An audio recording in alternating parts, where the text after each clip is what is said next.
This is Force for Hire, a deep dive into private military contracting and how it's transforming the battlefield. I'm Michelle Harvin. And I'm Desmond Ferris. This is our final episode in the series, and we are wrapping it up this season with a look at the future of the industry. So we're addressing some other issues we didn't get to along the way, and we're just going to give sort of our final thoughts. And there are just so many topics that we didn't get to because this topic is so large and unwieldy. Most of the time, it's why we had to explain what we even meant when we said private military contractors. Right. The deeper we dove, the actual more we found out was actually involved in this community and this career field as a private military contractor. What was really cool about exploring this topic is that when we went into it, we found out that there were so many other layers to it. And I think one of the biggest misconceptions about it is that it's conflated to mean so many different things. We have people in Western businesses doing logistics, people working in food halls and IT, and then we have security teams in the field. And then to complicate it even further, we have actual mercenary type fighters in places like Russia. And it's complicating what we mean when we say private military contracting. When talking about Western PMC companies, wasn't there one question that kept coming up? Yes, so this question of cost effectiveness kept on coming up because it's one of those key questions in contracting. Is it worth it? Is this something that the military is actually saving their money on?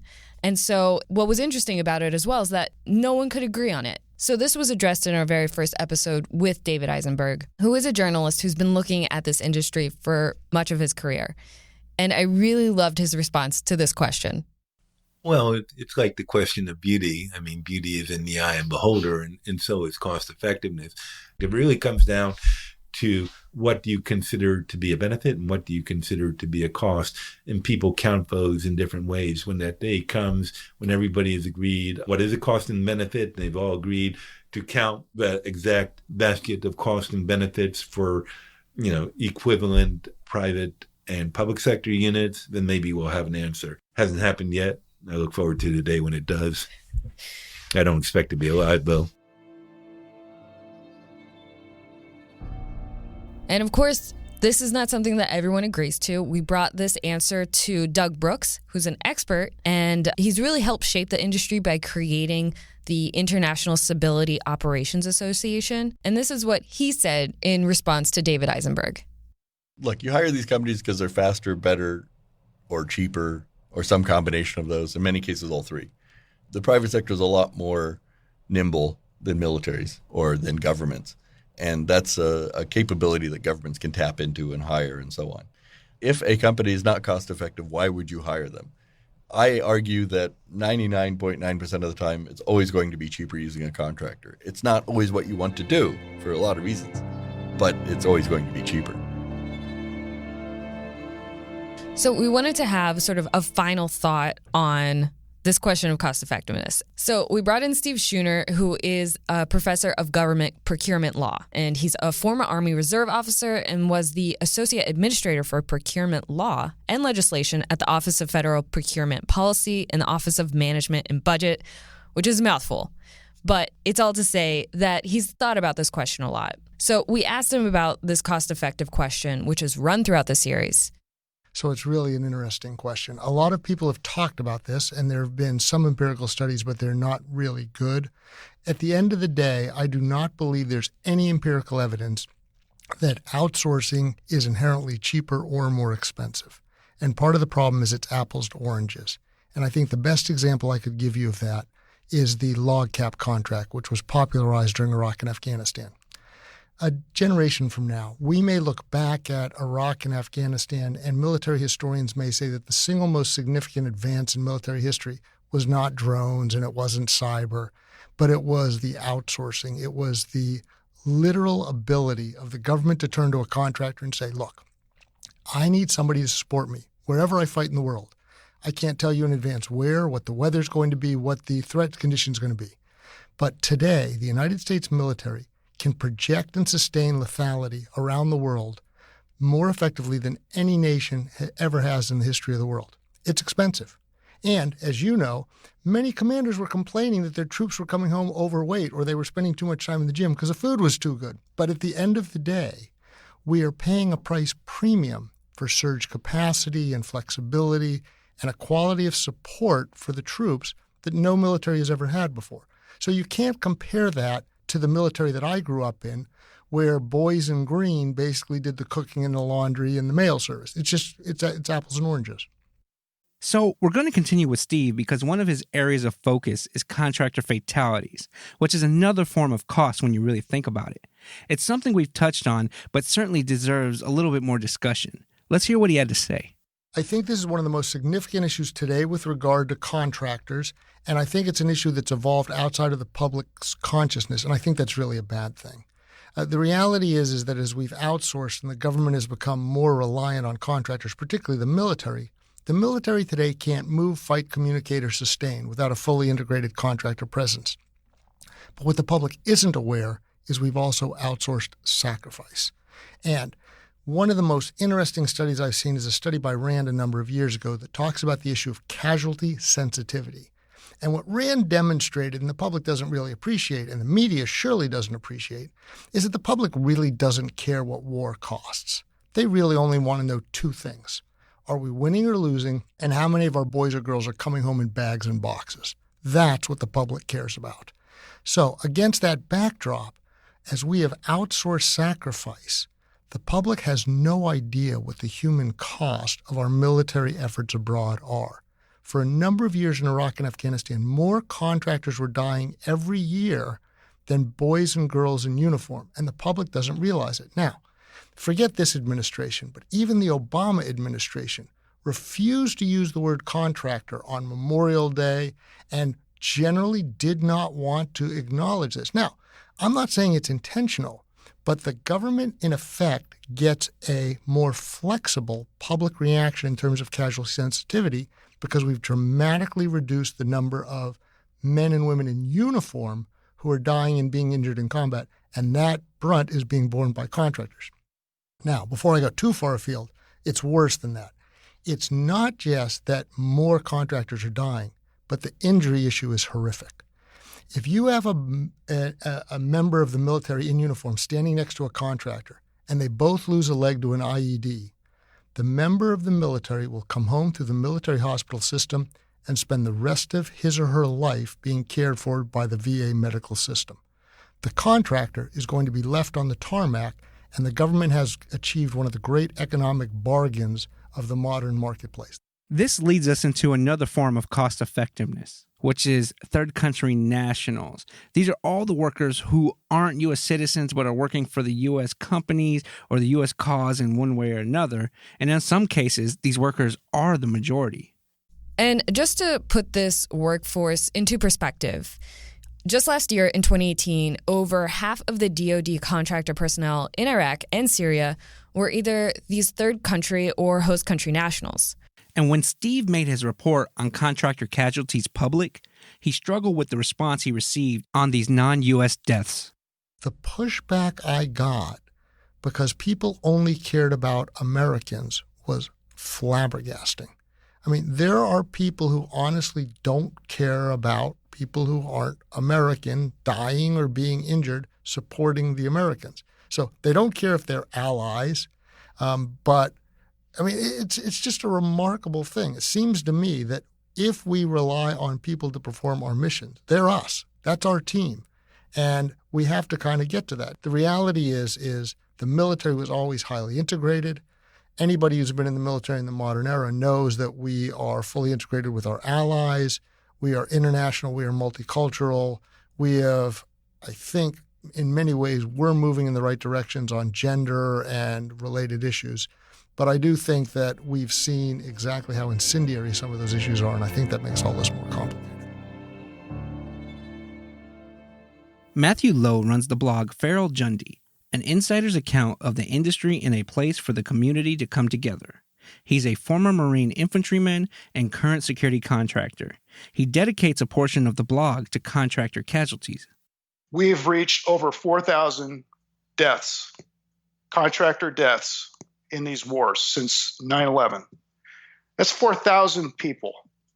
They have friends, family, loved ones. I'll say this too. Department of Labor, they only mention the 4,000 contractors that are killed. Of those 4,000, I'd say most of them were interpreters that were killed. These are Iraqi and Afghan contract interpreters who worked for the troops out in the field, who were absolutely essential to connecting with the local populations. And these interpreters risked a lot, and they got killed, they got wounded, and that's a huge portion of the deaths. But the other thing I want to mention too, because of the international aspect of contracting, is the deaths not mentioned. I would put the number probably several thousand more that were killed just because they don't fall under the auspice of a defense-based act. They're contractors that, let's say, work for the Canadian Embassy or whatnot, so they don't fall under that kind of reporting scheme. So even the DBA report, that's great for as far as registering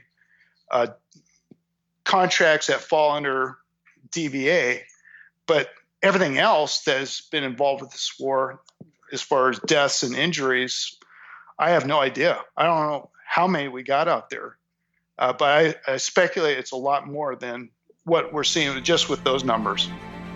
When we come back, the role of contracting in America's intelligence, advice from current security contractors, and more. Hello, it's me, Desmond Ferris. You know me as the current co-host of Force for Hire. I want to introduce you to the next podcast by Stars and Stripes titled Military Matters. I will be coming back to you with a new co-host, Army Reserve Warrant Officer Rod Rodriguez, and we will discuss topical issues, interesting military-related stories, and events. You'll want to tune in for a unique perspective brought to you by an Air Force veteran, myself, and a soldier who is still serving. Together, we'll focus on topics that matter most to you, the worldwide military community. Look for the Military Matters podcast later this fall. Can't wait for you to listen.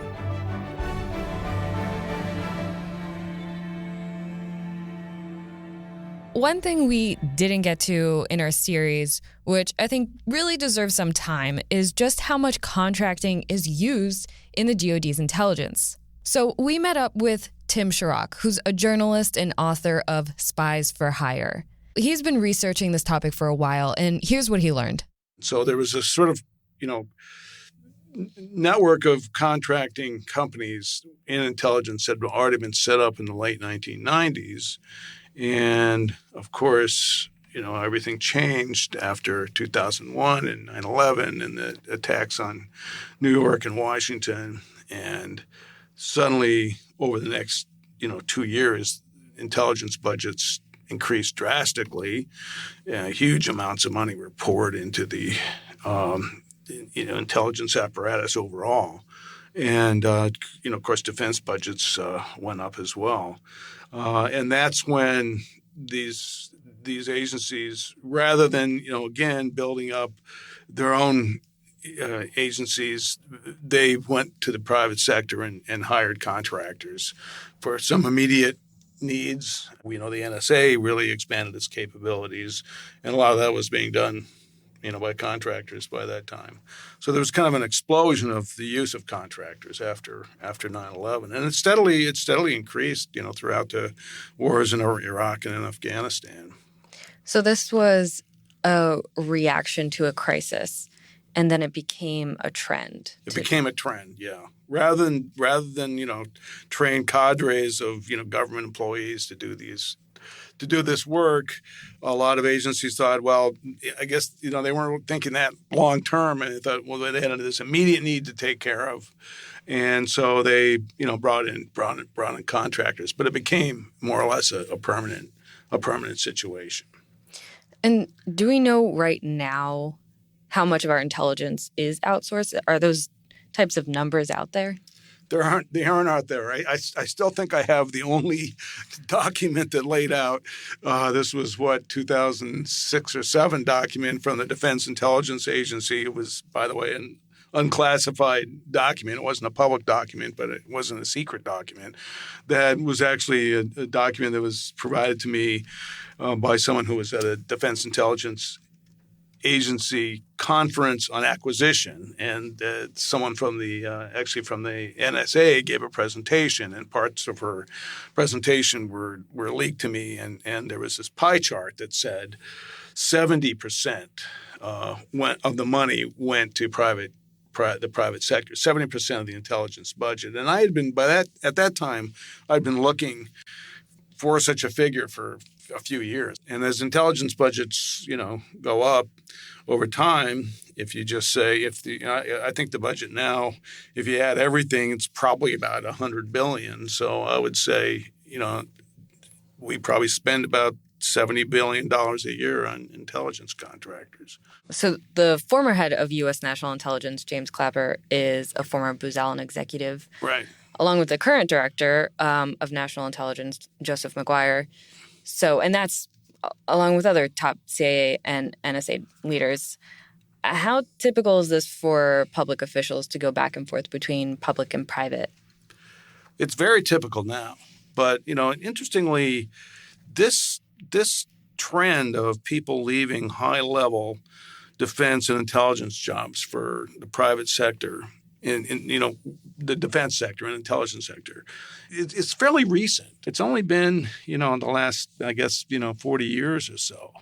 And now it's a flood. And now it's not only a revolving door, it's a spinning door, because now people go from government to private sector and then they go back to the government. And there's not enough information really about what kind of, how much they have to divulge about what their dealings with those companies. And there's this whole, gray area there.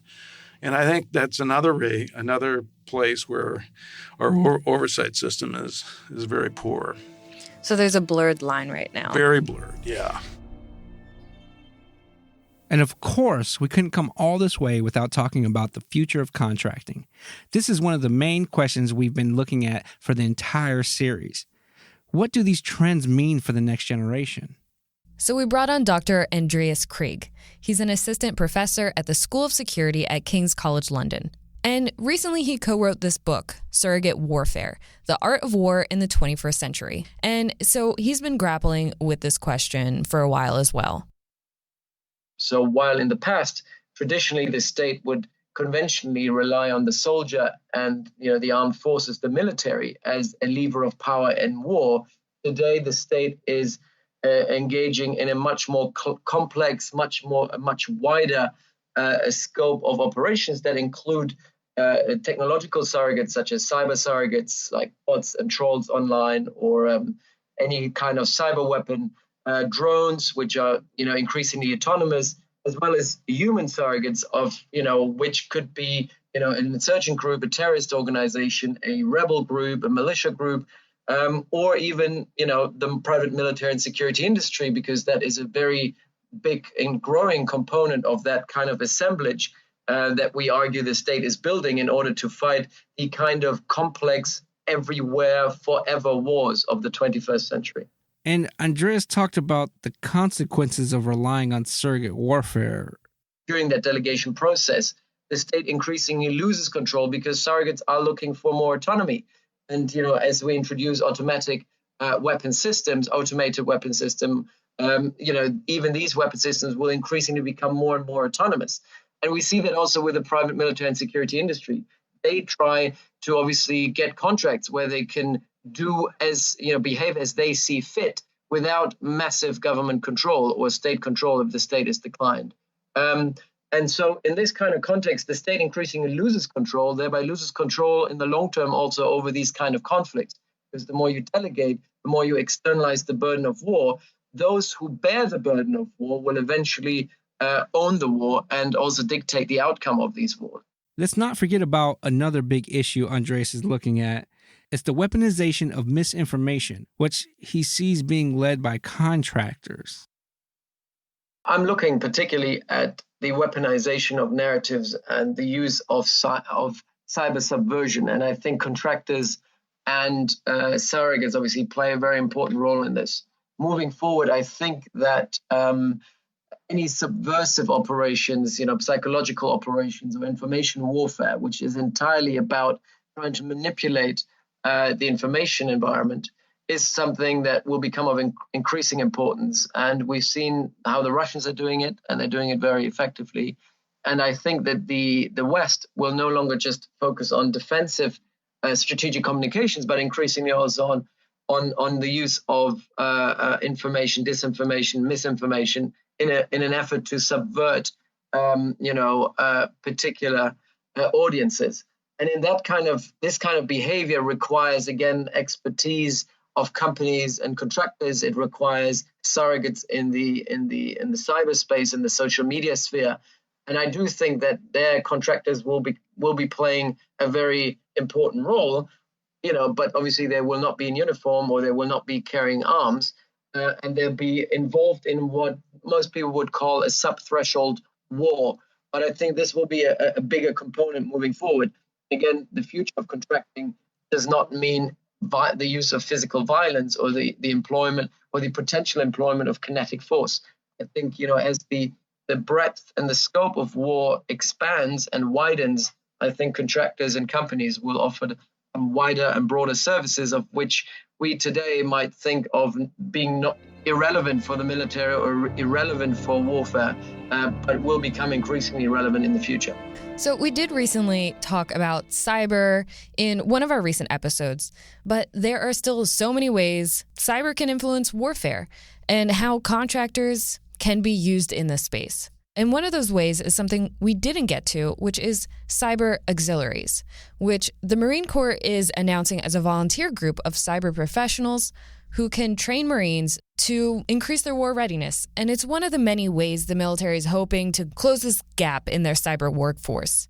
Mark Kansian is a senior advisor at the Center for Strategic and International Studies and explains this idea further and why some have come out against this program. One of the things that's been driving the push towards contractors and the increasing reliance on contractors is the cost and scarcity of military personnel. If you want to have an all-volunteer force, you have to pay a market rate. And as labor becomes more expensive in the economy, you have to pay more and more for military personnel. So as a result, this gap opens between the number of military personnel you can afford and the number that you need. So you've seen that in theater with contractors, but you also see it with special skills like cyber. And my argument with cyber was that the Marine Corps and the Department of Defense need those skills, but they don't need them in the military. With contractors, you have a much more flexible personnel system. You can hire people that are old, you can hire people that are overweight, you can hire people that are in poor health, you can have a diabetic, for example. Much more flexible. You can pay them more. They don't have to subject themselves to military discipline, and you don't get into those problems about changing military standards and changing military expectations. You can keep traditional military discipline for those personnel that need it, but then you can also get these other skills with this more flexible personnel system. And so what's the argument against that? I mean, some people, I think, have confused having people in the military with having the capability. In other words, they believe that if you want to have cyber capability, you have to put them in uniform. And I say I disagree with that. I think there are some people who think that the future of warfare is changing, and therefore the notion of someone sitting at a keyboard as a military person fighting a war is consistent with this new view of conflict. Now, I disagree with that. Department of Defense disagrees with that. Secretary Mattis disagreed with that. But that view has been out there for a long time, I mean, really for about 50 years. You may remember our interview with Eric Prince, where he talked about his plan to partially privatize the war in Afghanistan. While looking to the future of contracting, Mark says Eric's idea is something the U.S. may still consider. The United States is in a very tough spot with Afghanistan. That is, the American people and President Trump and many of the Democratic presidential candidates are tired of the war. They want out. On the other hand, the Afghan government is very weak and might collapse if we pull out. And the Taliban sense that they're winning, and they are not compromising at all. So what do you do in that situation? We tried peace negotiations with the Taliban, but it was clear that they were just not going to give us the kind of assurances that we needed. Eric Prince, of course, 2 years ago, comes forward with this proposal to turn a large part of the war over to contractors. Contractors would operate under the Afghan government, but would provide long-term support to the Afghan government. That may be a way out of this conundrum. I doubt if we're ever going to make an announcement out of the White House. Eric Prince has been brought on board to run the Afghan war, but I wouldn't be surprised if, as we cut back forces, that you saw the number of contractors starting to rise to compensate. And that has the great advantage in that they're much less visible. And you can argue about whether that should be or shouldn't be, but it is true. Contractors are much less visible than military, and that might be a way for the U.S. to get the visibility of the war down, but still make a long-term commitment to the Afghan government. Let's finish with some security contractors who are working in the field today and what they'll tell those who are interested in the work. And so let's start with Neil Reynolds. He's a South African security contractor, and he wrote the book In the Kill Zone, Surviving as a Private Military Contractor in Iraq. And he's been in the industry since 2001. If I speak to a military guy today, I would say to him, stay in the military. Contracting work is just what it is, contracting work. And the contracts are getting less and less and less. When the contract finishes, your contract finishes. And that doesn't mean you're going to have another contract. And in 2004, 2005, private security guys were well paid. Today's private security guys are getting half of what the guys in the old days used to get, and even less. The going rate used to be between $10,000 and $15,000. Today, the going rate is between $4,000 and $7,000. And if you've got a $7,000, you're on a pretty good contract. This is in the Middle East. In Africa, there are some contracts that are paying better, but they're also far and few between, and the guys have got to be highly qualified, and the normal military guys are not going to get in. The other thing, the industry has changed in that way. When we first came out, there were no PhD courses and qualifications that one could get. Nowadays, it's changed. If you want to get into the industry, you've got to go and do an official course that is internationally recognized, and they are fairly expensive. The guys with medical have to do a medical course and have all the qualifications. So it's become you've got to have the proper qualifications to get into the industry in the first place, even if you've got a military background. So, yeah, the industry has definitely changed. And, you don't have a pension. You don't have a medical aid. You don't have anything when you leave. The most important thing is look after yourself. Now we turn back to Matthew Lowe, who runs the blog Feral Jundy. He says he often gets asked for advice from people around the world on how to get started. I try to be as realistic as I can with them. I'm not going to sugarcoat. It's an interesting industry to get involved with. Unfortunately, I've actually helped guys get jobs in the past who were killed on contracts, and that is absolutely it's a hard thing to think about sometimes. But what's interesting about when you help someone to get in this industry is they're doing something they want to do. They have this drive to want to get into contracting. I mean, I have guys who don't have military backgrounds who want to get into contracting, and I help them. I'll point them in the right direction. Usually for those guys, I'll tell them, you need to go in the military, because most of the companies, they want that 4 years combat arms degree. I call that the arms degree because literally guys with an infantry background with combat time in Iraq or Afghanistan or both are very valuable folks to the companies. And then I've also helped people with absolutely zero background in the military get into contracting. That takes a lot more work, a little bit more luck, but if you're persistent, and that's the key to this work, is persistence is power. That's probably the thing for everything you do in life. You eventually get that contract. But I also say too that we are still heavily involved with combating terrorism all throughout the world. And wherever we're going to be doing that, contractors are going to be needed to support that effort. So contract's not going to go away anytime soon. Preston McIntyre was in the Air Force for over 5 years and then went into private security contracting. Now Preston is a senior policy advisor with companies in the UAE, and he sees one mistake made over and over again by new contractors. A lot of former military contractors that come here and other places and other locations, when they get to the location, they kind of keep this mentality of military in a sense, and that transition to be able to go to civilian and looking towards what else is out there is always kind of narrow. And what happens is you see a lot of contractors that hop from one location to the next. They go from contract to contract to contract, and they go around and around and around, and they just end up kind of in this little this hamster wheel. And it's the same thing to me as a rat racer, the same thing to me as being in the military. And a lot of times there's a lot of contractors that they'll get to a location, especially if they're younger.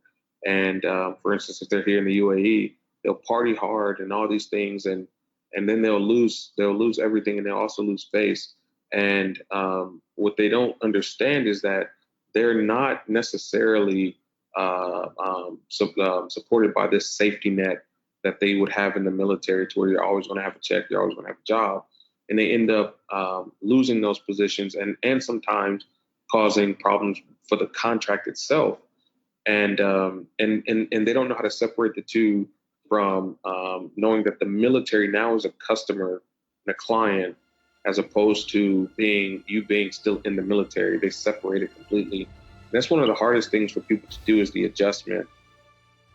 We want to thank everyone who has come on the show to talk about and address some of the important topics facing contracting today.